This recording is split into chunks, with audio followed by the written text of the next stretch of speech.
Tā, labdien! Mēs strādājām ar maziem bērniem līdz 3 gadiem no patvērumu gaidītājiem ar zīdainīšiem maziņiem 2-gadnieciņiem un 3-gadnieciņiem, un 2 reizes esam tikušies.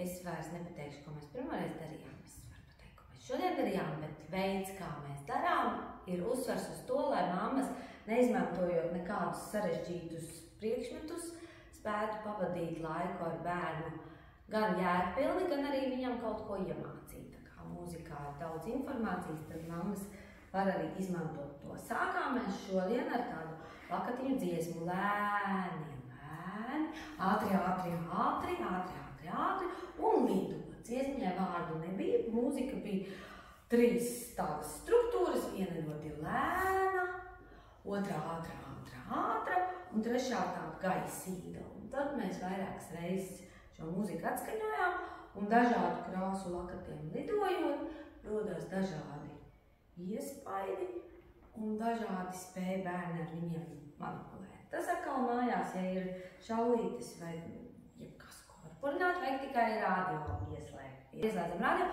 uzliekam mūziku un sākam klausīties.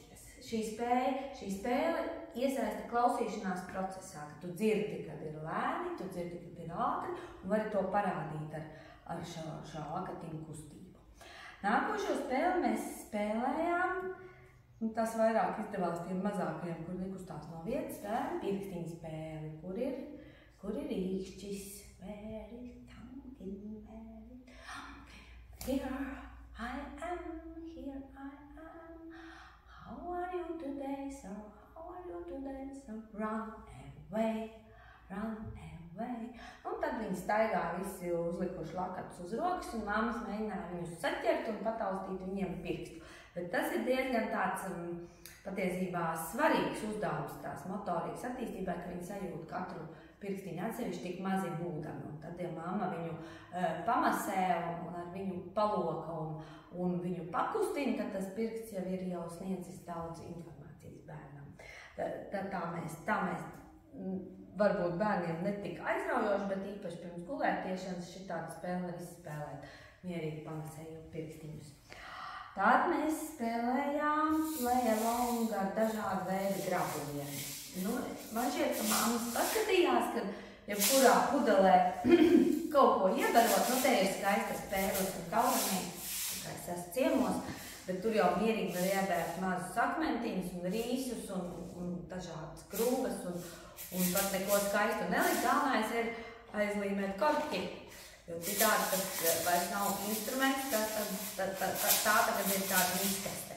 Lūk, un ja šie dažādie priekšmeti iebērti dažādos siltumos, dod dažādu skaņu.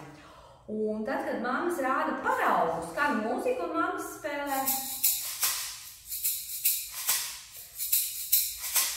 Un tūdaļ bērni saprot, ka tā ir deju mūzika, kurai jāpievienojās. Tad jāiziet dejot, citi ņem grabuļus, spēlē līdzi.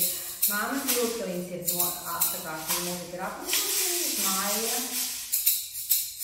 Un mūzika kļūst atkal savādāka.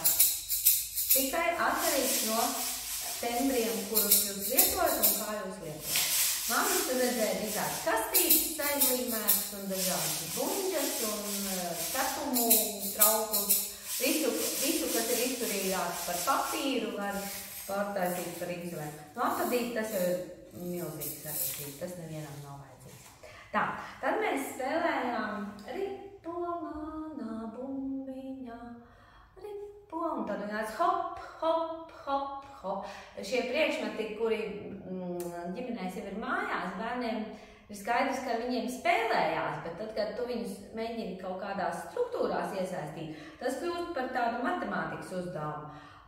Ripo noteikti 8. un pēc tam met 8 reizes. Un tā mainoties un nepļāpājot pa vidu, un tā kā nemācot bērnus, bet tikai rādot, viņi sāk saprast, ka tā nav parasta spēlēšanās. Ja? Un tad tos hop, hop un ripo, ripo viņi sāk mainīt līdz ar mamām. Protams, tas var būt arī no meža, nav obligāti jābūt no bērnu gultiņas kā šis, un karoti no virtuves. Un te jau mums ir 2 tembri.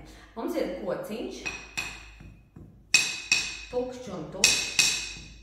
Un tad mums ir karote, ar kociņu viņi rezonē tā. Un atkal 2 tembri.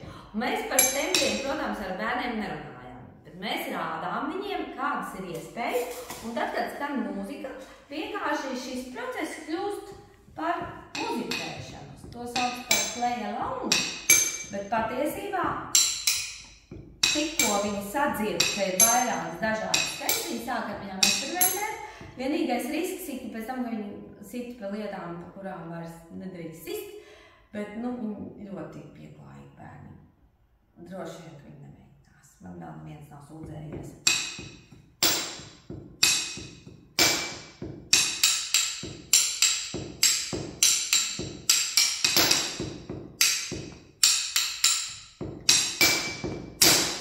Tagad 2 ļoti vienkārši priekšmeti dod šo milzīgo iespēju muzicēt dažādos tembros.